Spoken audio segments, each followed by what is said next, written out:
Bueno, ya hemos visto cómo en esta cuarentena ha habido solidaridad en gran parte de las empresas, hasta del mismo gobierno, para llevar alimento a las personas pues, más necesitadas que no pueden sobrevivir sin estas ayudas porque no pueden trabajar. Pero esta problemática de las personas aguantando hambre, de las personas que no tenían, digamos, servicios públicos, se vino, digamos, a visualizar más en esta cuarentena. Pero esos son problemas que siempre han existido. Es decir, estas personas que en este momento están aguantando física hambre, que están, inclusive que pueden morir de hambre, porque es un problema real que se puedan morir de hambre, en todo el mundo, inclusive, no solamente en Colombia, esa problemática siempre ha existido, ¿cierto? Entonces no es que sea algo nuevo que por la cuarentena entonces están aguantando hambre, no.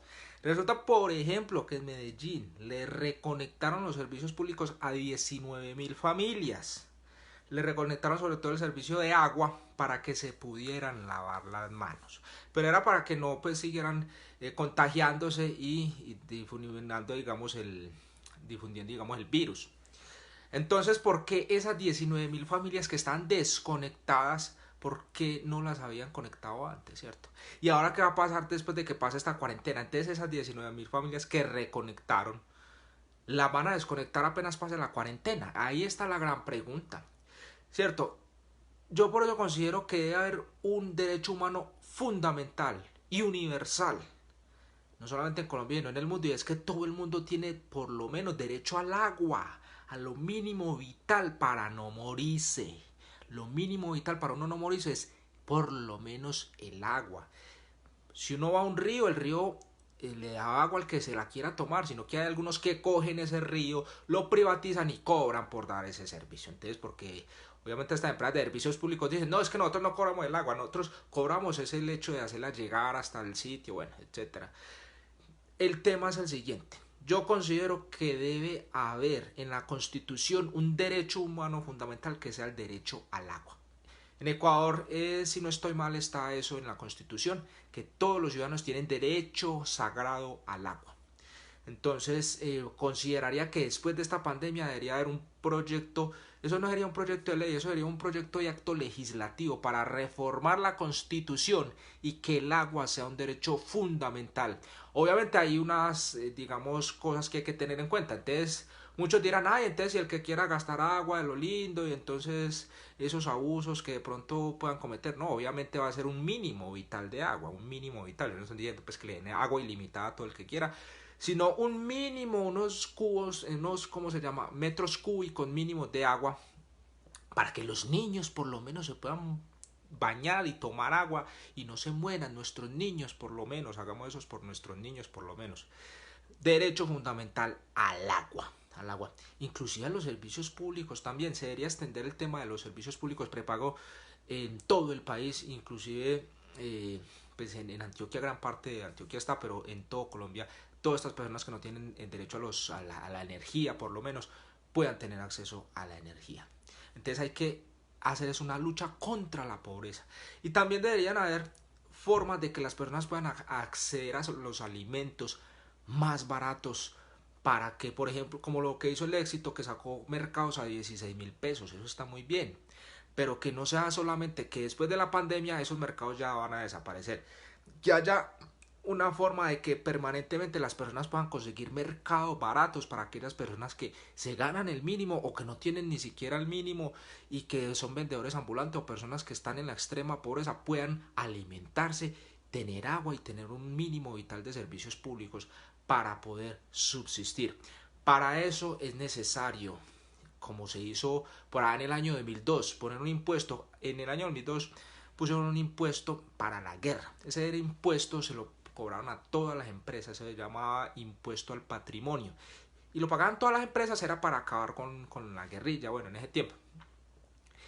Era única y exclusivamente para eso, era un impuesto de guerra.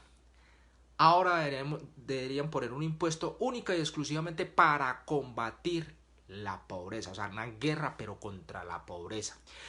Porque eso indirectamente influiría inclusive en el tema de la seguridad. No sería determinante, pues ya vivir en un paraíso, no, pero En gran parte sí, va. Por ejemplo, las personas, muchos, la gran mayoría de los que se meten a la guerrilla, a los paramilitares, a todos esos grupos armados, no es porque tengan ideologías de izquierda, derecha, nada de esas cosas. Los que tienen las ideologías son los comandantes, pero el guerrillero raso, el paramilitar raso, no tiene esas ideologías. Se van para allá es por física, hambre. Si quieren, miren en YouTube varios documentales donde hablan los mismos guerrilleros, hasta los mismos comandantes dicen, no, la gente viene acá es porque no tienen otra opción, aquí por lo menos les damos la comida y la dormida. Entonces, para no morirse de física hambre, la gente hace cosas extremas. Por ejemplo, vemos en los medios de comunicación como muchos han saqueado estos camiones que llevan pues, ayuda, digamos, de comida. La gente está tan desesperada que va y hace cosas que normalmente no haría, como ir a coger un carro, y no son delincuentes, son personas que tienen hambre, coger un carro y saquearle los alimentos. Entonces, el tema de acabar con el hambre implicaría automáticamente, en gran medida, digamos, acabar también con la inseguridad digamos, en nuestro país y con la violencia. Porque no hay peor violencia que aguantar hambre. Eso también es una violencia de Estado. Entonces, si se pone un impuesto única y exclusivamente para darle alimento a los más pobres, única y exclusivamente para que tengan por lo menos un mínimo vital de agua y de servicios públicos, si se pone un impuesto única y exclusivamente para eso, primero que todo yo sé que las personas, obviamente, y no se lo roban, las personas van a pagar los impuestos con gusto porque saben que es para algo que vale la pena. Y a eso habría que añadirle pues las posibilidades de que no solamente queden ahí pues en la pobreza absoluta, que les den el mercado y ya no, que puedan estudiar y salir adelante. Y para eso es necesario que tengan acceso gratuito a la educación superior, que la universidad pública sea asequible, universal para absolutamente todo el mundo. Eso no son cosas imposibles, aquí la gente está acostumbrada, no, eso es por ahí en los países europeos, no es que aquí también se puede, aquí lo que no ha dejado es la corrupción, y por eso hay que hacer como en Singapur. En Singapur, ¿qué es lo que hizo? Digamos, el que sacó adelante ese país, que Singapur en los años 70 era un país más pobre que Colombia, era una aldea de pescadores, no más. Allá se creó, bueno, entre muchas otras cosas, una especie de comisión contra la corrupción. Y esa comisión tenía más poder que el presidente y podía investigar hasta el mismo presidente. Y podía embargarle todas las propiedades a los que eran corruptos. Entonces, y les dan muerte política. A los que sean corruptos les dan muerte política. No pueden volver a tocar un puesto público jamás. Aquí eso no pasa. Entonces, primero, hay que hacer una lucha frontal contra la pobreza y una lucha frontal contra la corrupción. Y no solamente en esta pandemia. Vemos que si es posible, vemos que si es posible que las empresas den, que los bancos den, que los gobiernos den, que todos nos pongamos la mano en el corazón y en la mano en el bolsillo para ayudar a estas personas que tradicionalmente siempre han estado olvidadas y aisladas de todo el Estado y de la sociedad, y que sí se les puede ayudar, que sí se puede dar una oportunidad para que estas personas tengan por lo menos sus alimentos, que tengan agua, que tengan acceso a la educación, pero no esperar que haya una crisis como estas para acordarnos de las personas más vulnerables, que realmente son la gran mayoría de nuestro país. Entonces, básicamente les quería dejar estas reflexiones.